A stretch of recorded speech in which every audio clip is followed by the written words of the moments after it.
Hello guys. Today we will build a heap. Now the question will be, why do we need a heap? I'm thinking I will start with the memory, in-memory queue. Then I'll move to Redis. So let me give you a context what the system will look like. The client will, let's say I have a client. It will connect to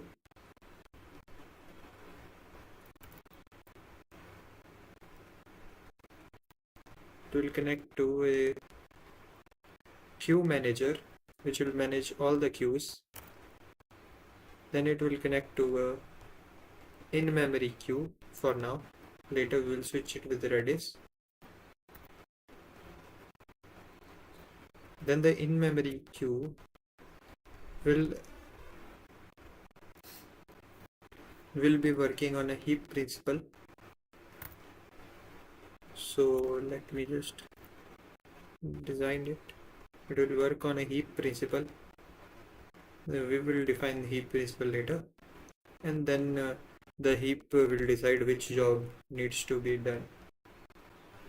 Okay, so let me just show you. Here we will have a client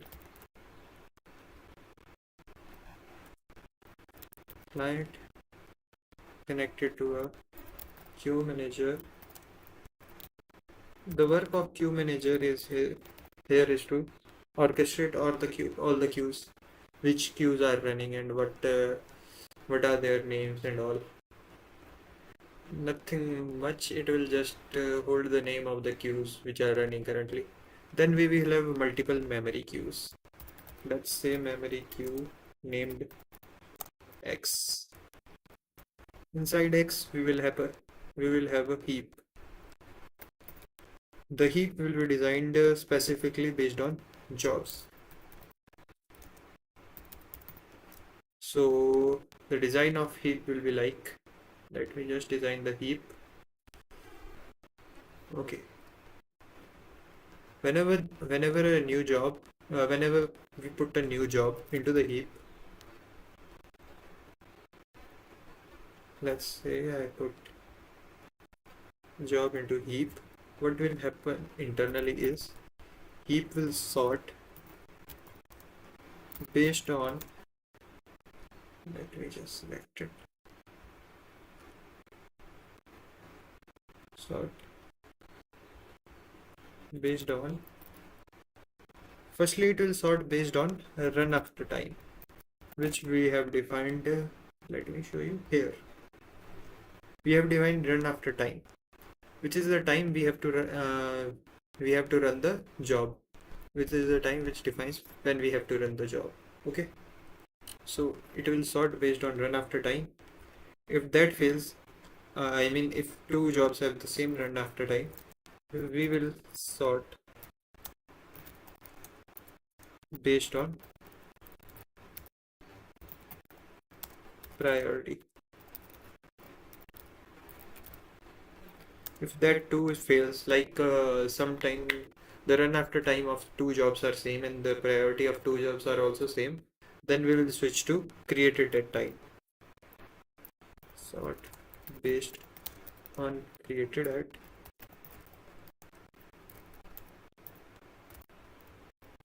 older first, which is intuitive, like older jobs will run first.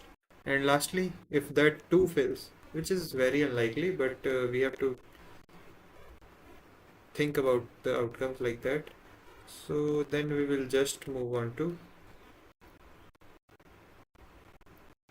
let me just write it, our Snowflake ID based sorting as they are generated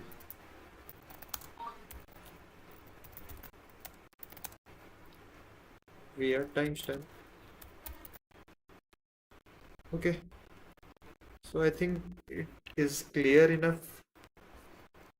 Next I'll start the implementation and tell my thought process while doing so. Okay, just a recap, the client will connect to the queue manager. Queue manager will connect to the memory queue, and the memory queue will be internally be handling based on heap based sorting. The heap will work like this. The job will be entered to heap, then it will sort based on run after time. We will sort based on priority, then sort based on created at, and lastly, if everything fails, we will sort based on Snowflake ID. So I think this much clarity is enough for now. Then we will also implement the memory queue struct today. So stick till the end and find out what happens, how everything goes. I think this much information is enough for right now. I'll just close the drawings. I'll not put the drawings in the GitHub repository. If needed, I'll put them later. Okay. Before starting anything, let me just show you. I was testing the Snowflake ID generator we had created. So let me just show you. I have 10 workers generating 10,000 IDs each, and I was also checking yesterday. I was also checking if the IDs are unique or not, and the results came out to be positive. There's nothing much fancy about it. I can just run this directly. I think yeah, I have a binary ready. So it will just work like this. 10 workers will generate IDs at different 10,000 IDs each. So it works fine without any issue. So let's move on to the main task for now. I'll keep it like this. I'll not put it on GitHub. Main part will be done on day 5. Today's day's task is working on the queue system, basically on memory. Later we'll switch to Redis-based queues. For now, let's see what I have to do. Firstly, I will create memory.go file, which is our in-memory priority heap implementation. Then I'll create a manager.go, where there will be queue manager. This part is easy, we'll do it later. Firstly, let's jump into the hard part. Okay. So starting with memory.go. It is packages queue, and we will start with defining a heap.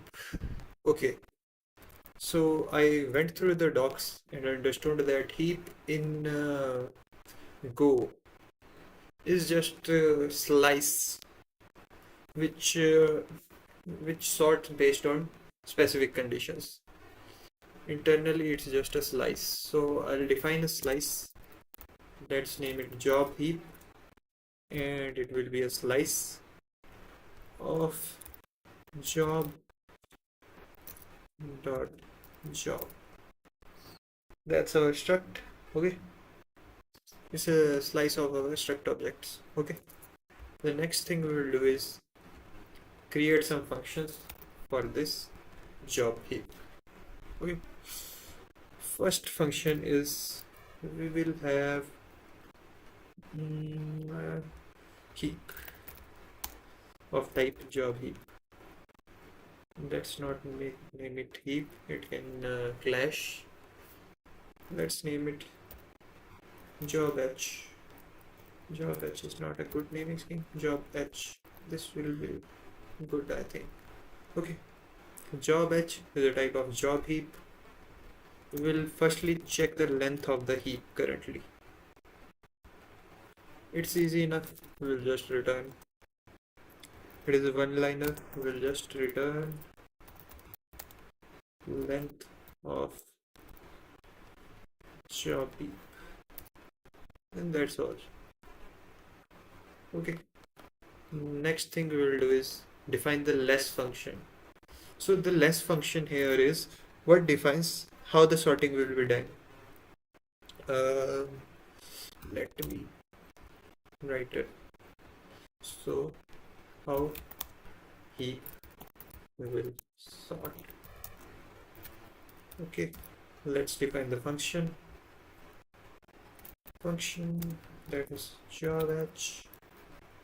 It will take a job heap and it will be named less. It will take two arguments. That will be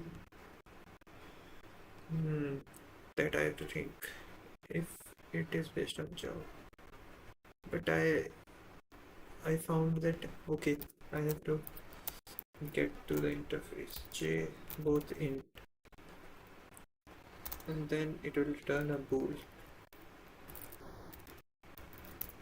It will tell just if it can be entered or not. First we will check. First check will be run after sorting based on run after. Okay, so if I know that time library gives us some functions like before, after and all, we'll use them. If we don't have job heaps ith index, okay, we are taking the indexes of two elements I and j, and then we are sorting based on that.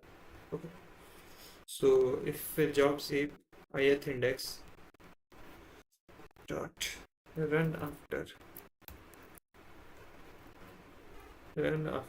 dot equal will tell us if they are equal.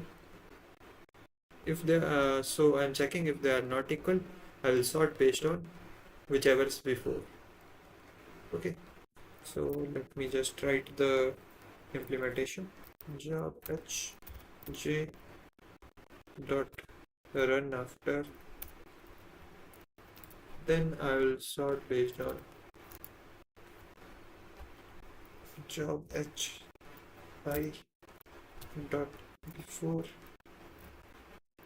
run after dot before, and this one. Okay, so I have sorted and I have to return from here. If they are equal, then we will sort based on priority. Whichever's priority is high will get the upper position, I mean top position in the heap. Okay, so if job h I but priority is greater than, firstly let's check if they are equal. If they are not equal, then only we will enter the function job h j dot priority. Okay, then only we will do this, which is return whichever priority is high. Job h dot job hi dot priority. If it's higher, then job h dot j dot priority, then only we will return. Okay, sort based on priority is done. Next thing we will do is sort based on created at. If this two fails, on created at. Alright, let me just define that. Wait a second, let me check the stream if it's working. Yes, it's working correctly. Okay, if job h I dot created at, we will check again if they are created at is equal. If they are created at is equal, we'll do something like dot before. I'll check before and after. If they are equal, I will create a job. I will check for if they are equal. If they are not equal, I will go into the definition and then I'll return whichever one is older. Job h I dot created at before job h I job hj dot created at. That is a simple interface. Now lastly we will sort based on ID, which is our Snowflake ID, which is the final tiebreaker. If everything fails, we will just sort based on the ID, return job h I dot ID. Whichever's ID is lower, we will return that element. Job h is dot j dot ID. Let me check the function for any syntax mistake or anything like that. अरे यार राहुल, मैं stream कर रहा हूँ, बात आना सही में।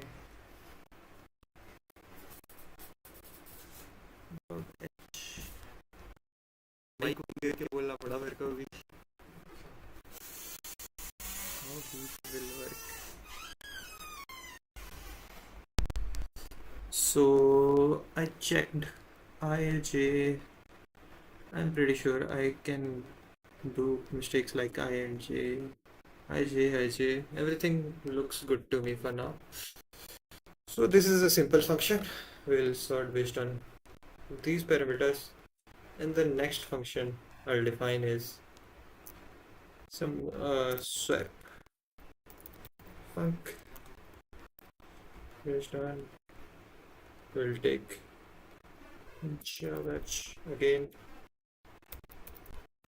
job b swap. It will be used to swap two jobs, I comma j, both int, based on 2. If we will just return, it doesn't need return statement. We will just chef I h of job h of I job h j equals to job h of j job h of I. That's simple as it can be. What's the issue? Missing the return. Oh, sorry. It was never going to take boot. Okay. Next thing we'll do is create a push and a pop function that will complete our heap. Job heap. How to push? That's the main question. Oh, sorry. What I am doing is wrong. Okay. Push. It will take a job, but reading through the DOS, I found out that we have to pass empty interface here. Okay. This is the interface defined for push in the jobs in the package known as container heap. I have to import that too. Let me just import it.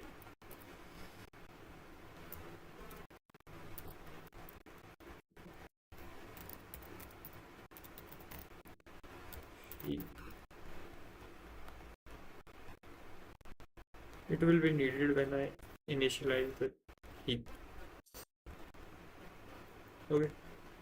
For now, let's just do this. Okay. Just to be sure, let me write. For now, I will write this. Or how it is defined like this?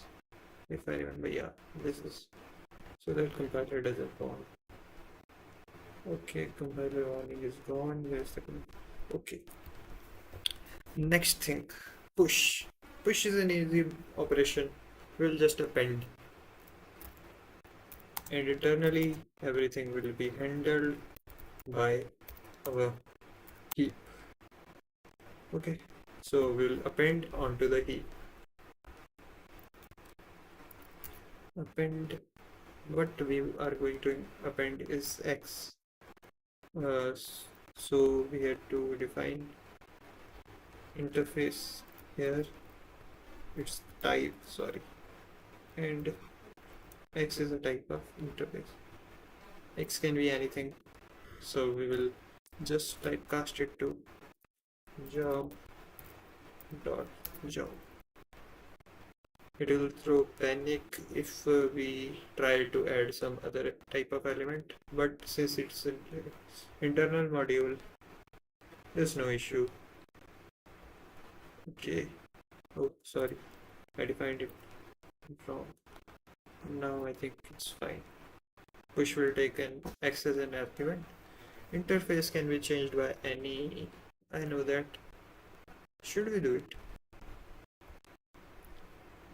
I don't know. Let's try. Let me go through the doc.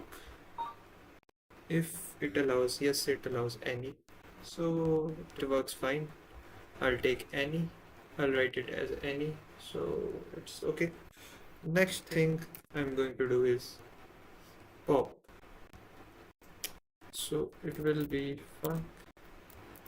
Again, this one. Say it will pop.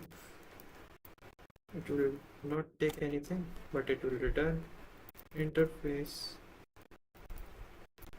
Oh, sorry. This time we'll write any. It will return anything.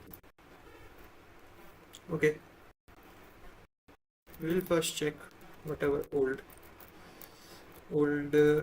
job heap was. Okay. We have stored it in old. Then we'll check the older number of elements. Length of job heap, and we can say old here. Okay, next we will do is we will get the current item which we are popping. Item equals to old at n-1. Okay, and lastly we will just make the heap like old until n-1. This will be job heap. I'm writing h. Why, I don't know. I used it in implementation earlier, so I'm accustomed to that. Sorry for writing h every time. Okay, so I think it will do the work. First we will take the element, check the length, take the item, remove the item, and return the item. I think this will work fine. Okay, let's go. Now the thing is memory queue. Let's name it as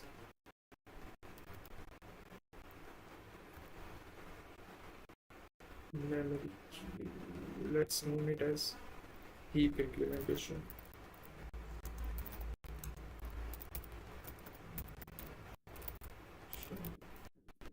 A better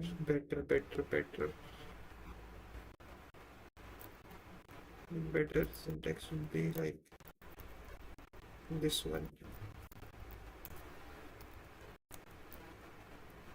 Okay, so I can know later where's the heap implementation starting and where it ends, and then we'll write something like this here: memory queue implementation.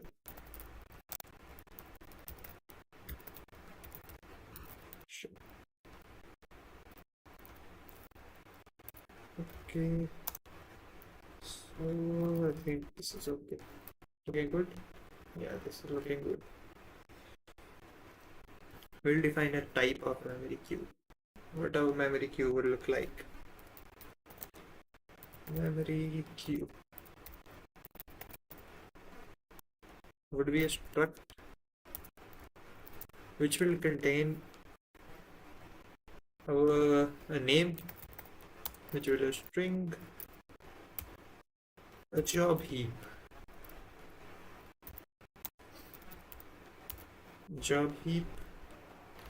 and a mutex. It is needed so that only one goroutine can alter the behavior at a single time.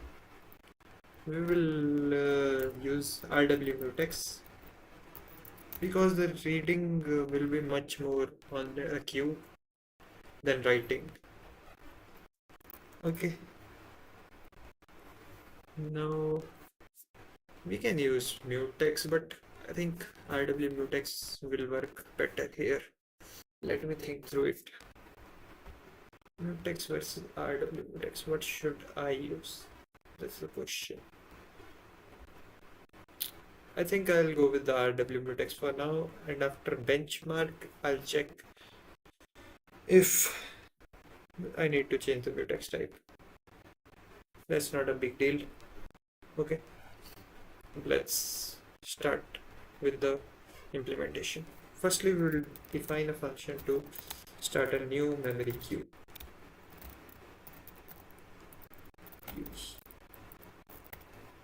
Okay, I could have defined the interface for it, but I think this one should be defined separately for memory queue and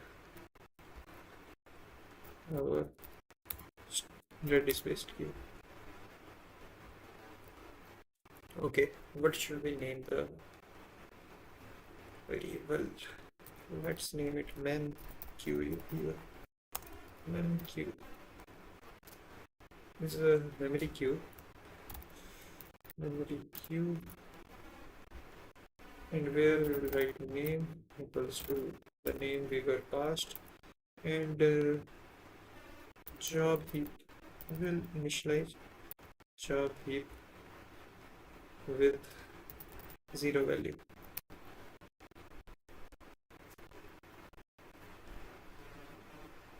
Zero. Okay. Next we will do is initialize the heap dot init, and we will pass job heap.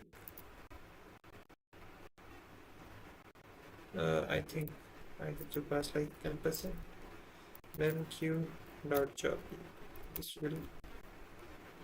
This is passing the job heap and initializing the heap. Now, if you're wondering where the init function came from, it's defined as an interface in Go's package, which is this package. Let me just do this. So it's defined here, which is container heap. Alright. Then we will return the memory queue. Sorry. I have to correct memQ. We'll return the memQ. Yeah, that's all we need here.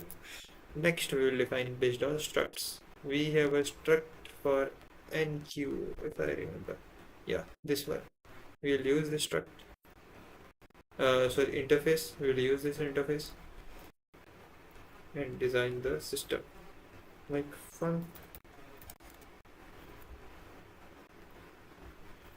on our memory queue memQ. It is a type of pointer to memory queue. We'll use NQ context. Let me just import the context package. This will work. Let me just get rid of that, and then we'll have this. Getting rid of that is also good. Now we have NQ. So first we will do is lock the mutex. That's the main thing we have to do. So memQ dot mu dot lock, as we are going to write into the queue. We don't want any other Go process to write into the queue at the same time. That can create race conditions. So we are using a mutex to deal with it. And we'll defer memqueue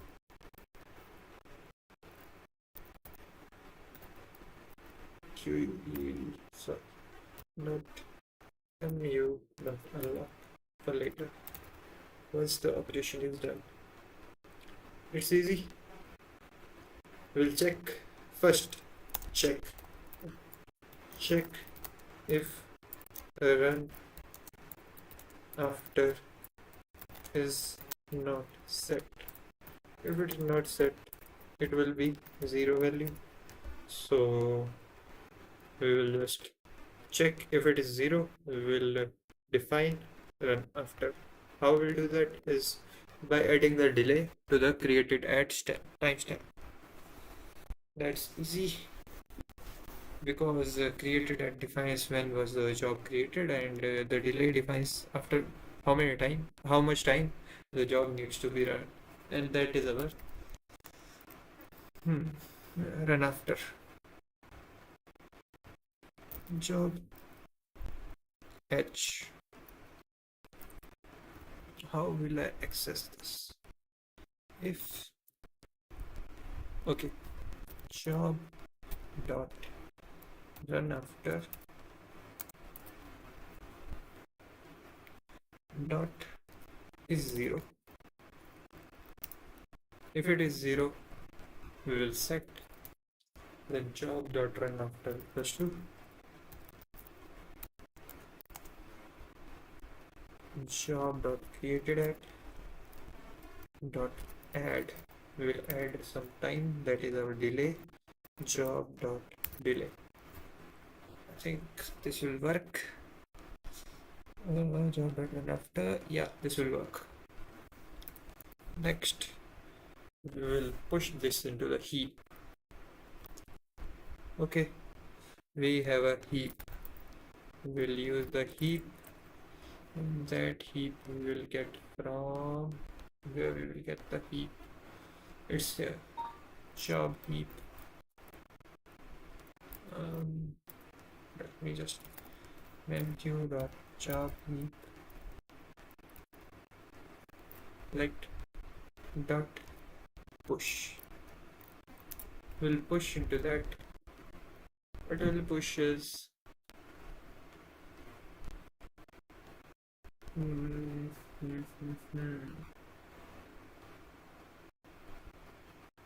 I think I'm writing something wrong. We have to use heap dot push. Yeah, this is the right implementation.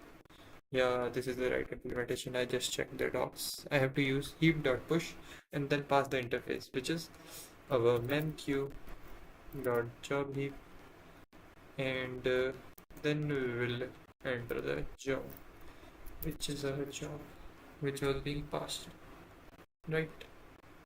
And lastly, if everything works fine, we will return nil. Let me check where I can throw an error. NQ, where can I throw an error?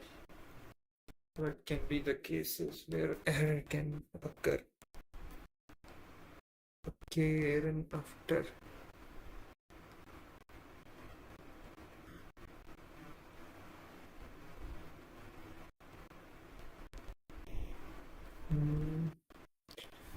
I can throw an error here if we don't know how the caller will work with this, so we will just use job.run after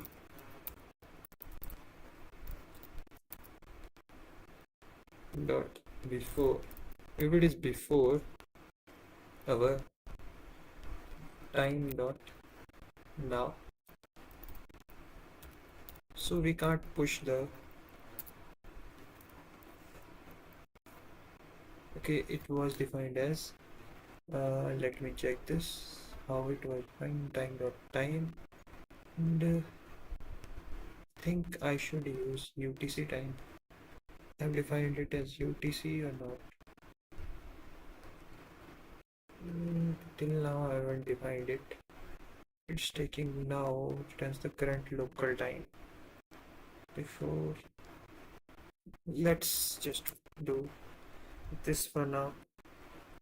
So if it is before time dot now, we will throw an error. Throw our Go's language will return. We will return error dot what was the package error dot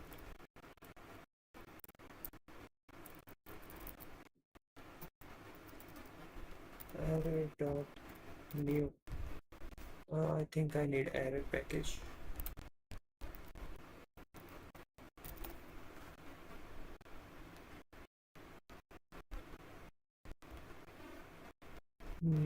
Errors dot new.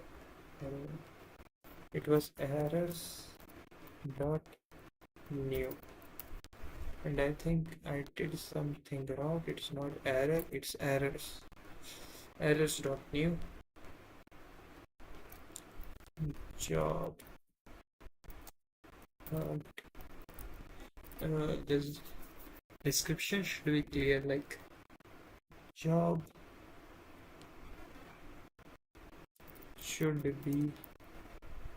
should run now or after now, something like that. We will define errors later. For now I think it will work fine. This will throw an error, and I think let's move on to the next part, which is DQ. Okay, so let's move to the next part, which is memq. We will define memq. The spellings are pretty bad. Memory queue, DQ. Let me get the interface from here. Where was it? Here. Okay. Context. It will take a context, and it will throw. It will give a job and error.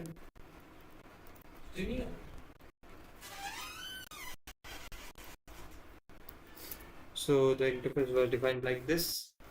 Okay. Let's see. Okay. Okay, let's define this. Was it defined like this? Why was it defined like this? I don't think we need this. This much is enough. Let's let it be job. Okay, no issues. Again, we'll use lock and unlock mechanism. We'll lock so that no other goroutine can DQ at the same time. We'll check. First, we'll check if queue is empty. If queue is empty, then that's an error. Dot job. Sorry, memq dot job h dot length. If it is equal to 0, we will return nothing and an errors.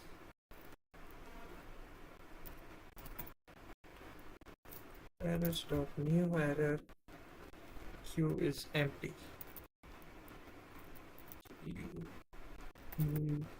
Empty.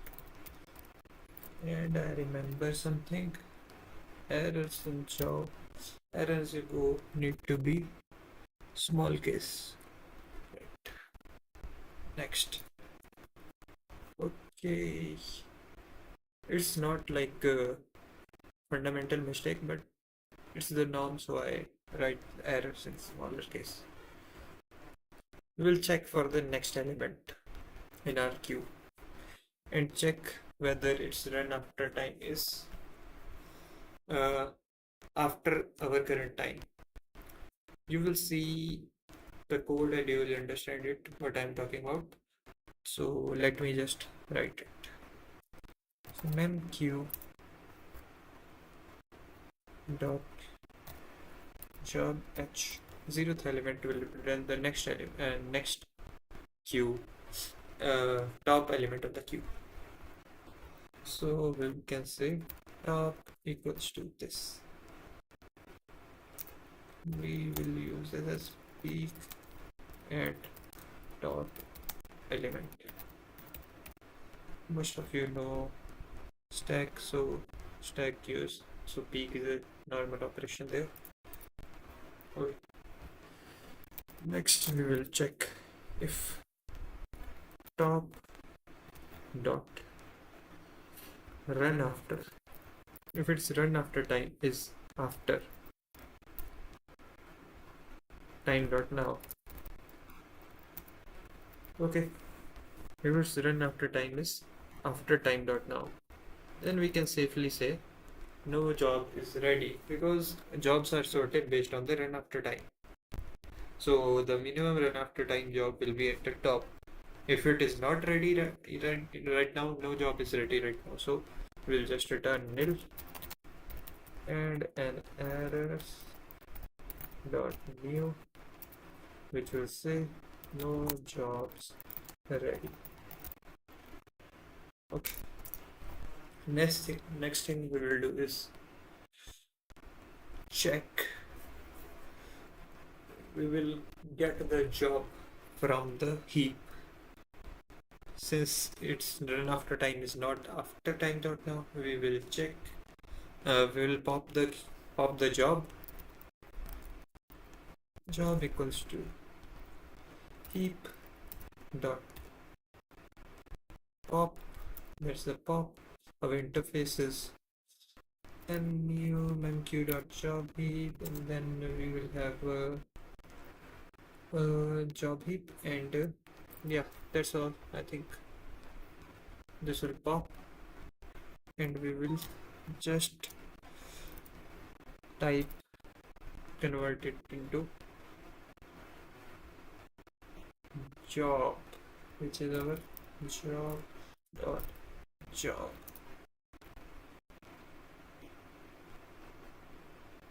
Job.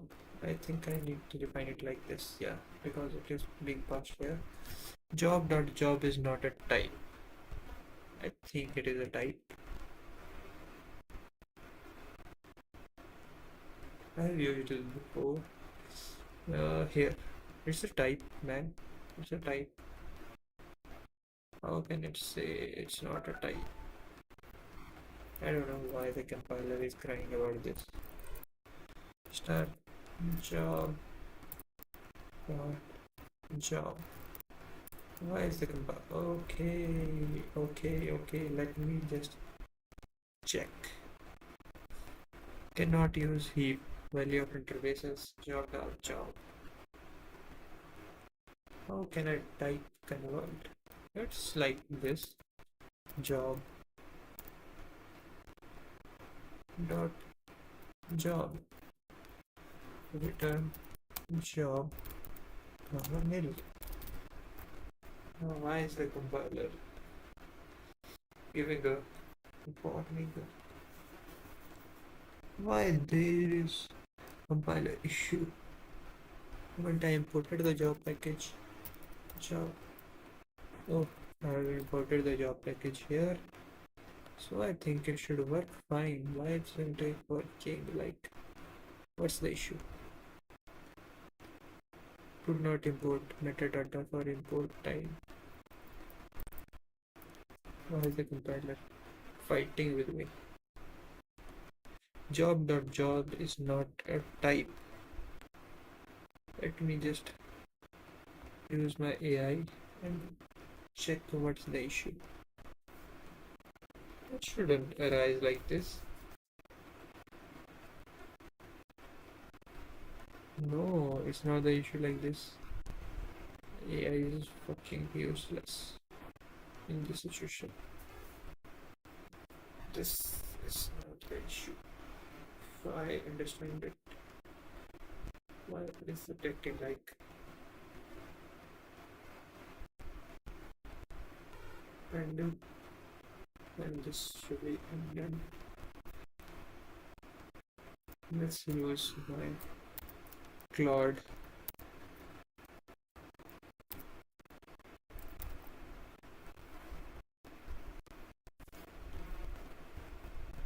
Why is the compiler warning? Let's use Claude here, and we will use Claude. We'll use, oh shit, wait. Hope I could CLI. This one's vector. I use Claude Sonnet 4.5 with a git. Why is compiler saying job is not a type?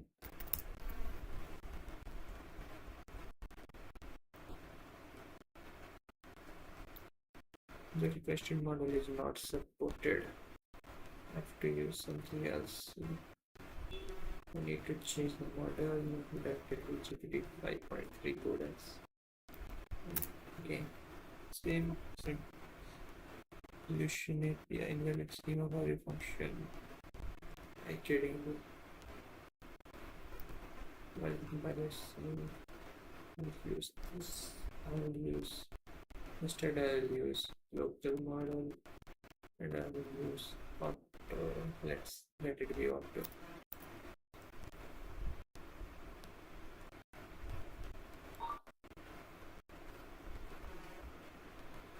What's the issue? Currently writing a code name shadowing issue, so I'm going to confirm the exact function signature and line protection memory.go and then point to it, because the name return variable in memory.go shadows the imported package name job. Okay.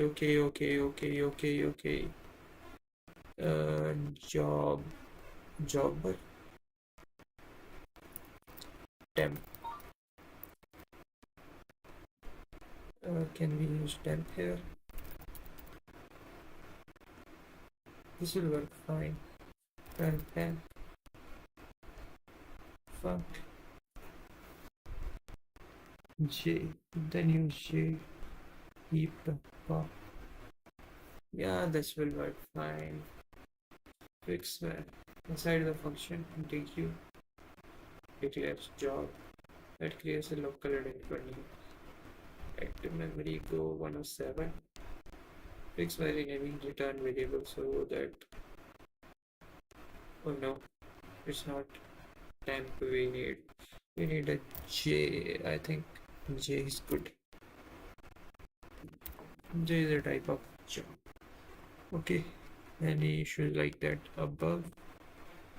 I don't think any issue like that will arrive. In the return value error is illegal but confusing. Error is conventional name. Okay. Well, the name return value should be the imported package name. Okay. It has been solved. This was the name. This was a naming issue. It's shadowed in the name. Now the next thing we'll do is have the function for length and name. They are easy to implement. Func. We will use the same architecture we used before. memq star memory queue. When the int, let me check the interface. But the interface is just this one, and we will return. Firstly, we will lock. Yeah. mu.lock. memq.mu.lock.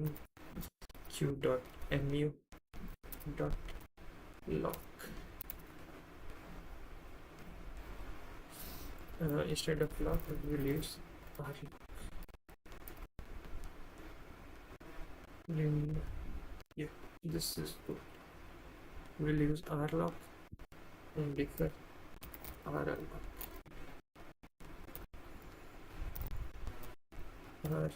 runlock.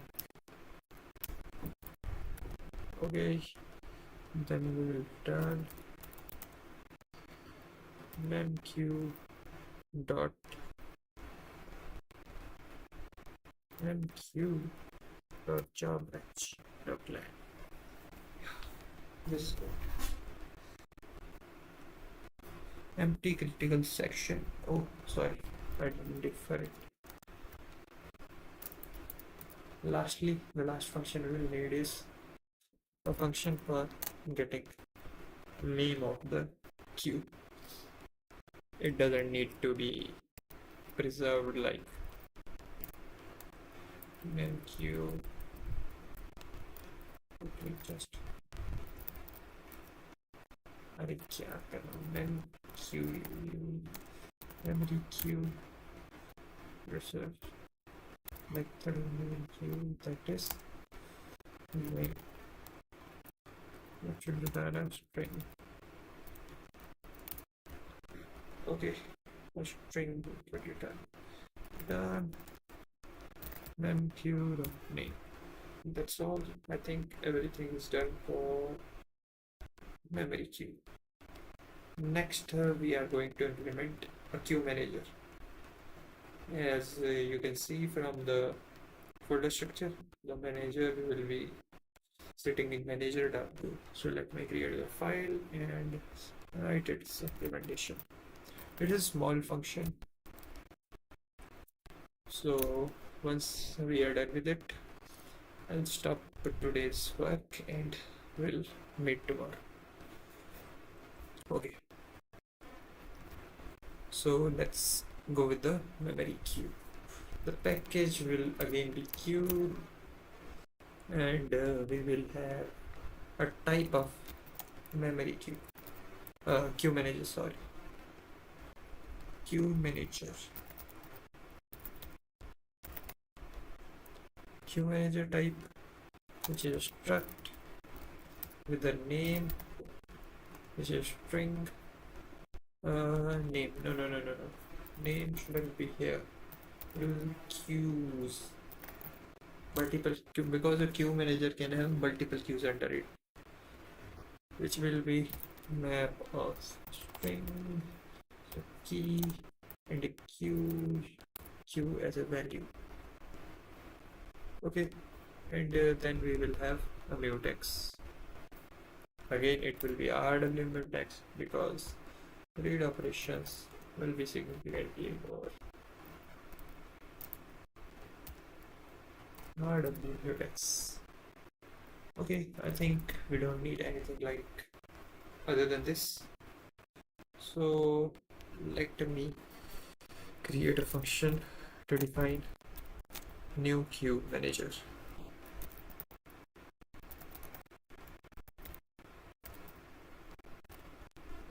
Okay, new queue manager. It will just return a queue manager. It will just be like the new queue function, nothing fancy. It will return %queue manager with queues make map string queue, and that's all we need. Okay, next thing we need is a register. Register. Okay, a function to register a queue manager. Sorry. Let's queue manage. Queue manager is a good name. Queue manager. Type of queue manager struct. Pointer, and we will have register function on it. What the register function will do is take a queue and return if any error exists. If there's no error, then it's the queue has been registered into the queue manager. So what we'll do first is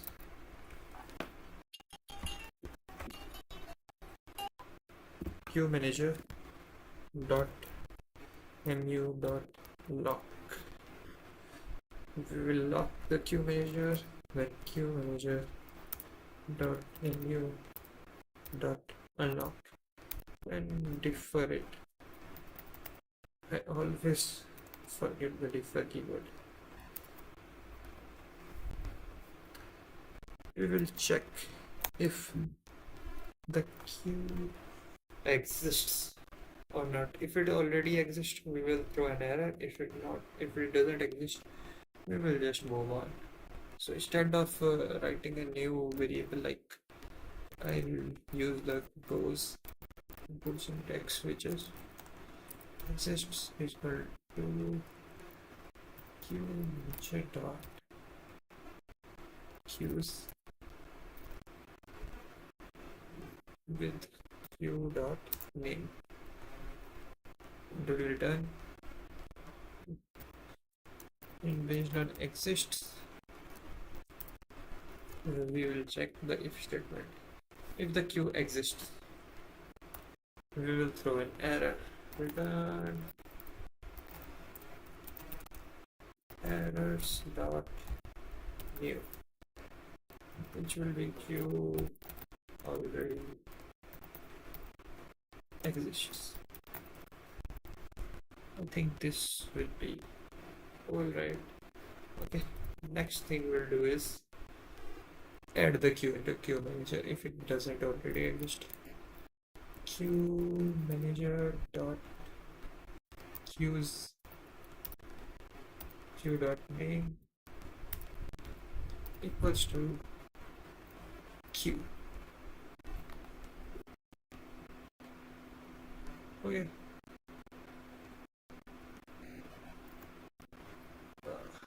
This is a good syntax. We will just write its name equal to that queue. Okay. Next thing we will do is return nil, means no error. Next we will work on a simple function which is getting the name of the queue with the following name. Let me just write the implementation and then we will end the stream. And I will just copy it and change it. Instead of register, it will be name. So get, we will take name of type string and it will return a queue and an error.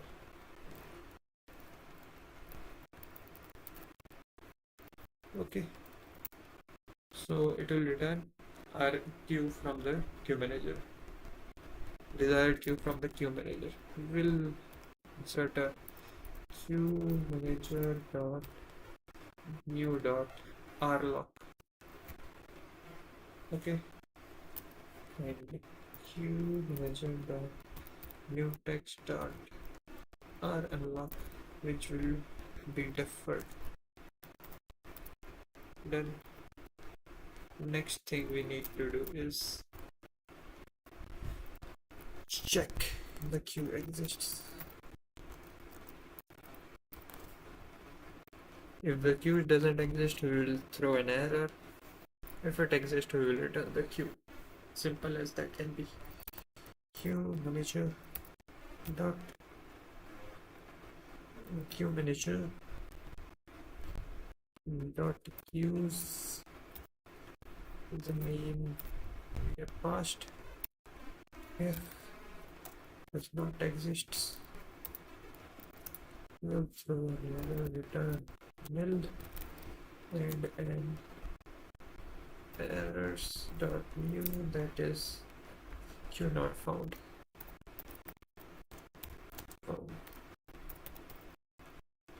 Okay, and that is all I think. And lastly, we will return queue and nil. Okay. The manager is done. The in-memory implementation of the queue is done. I think it's alright for today to end the stream. It's already been more than 1 hour. So let me check my schedule. Today's schedule was to design the in-memory queue, priority heap, and the queue manager. That I have done. Tomorrow I'll work with the worker pool, which will define how goroutines will interact, how goroutines will dispatch, and lastly a basic handler. Okay. Then day after tomorrow I'll have to create the job state machine, an in-memory store for the jobs, and a retry engine. And lastly on day 5 we will wire up everything in min.go, expose some APIs, and we will have a in-memory system ready. After that, week 2 will be working on Redis and all that, and week 3 will polish. So I think this project can be completed in coming 7 to 10 days. I think after 10 days I will be completing it. Let's say on 20 seconds I think the project will be complete. Let's see. Okay guys, bye bye.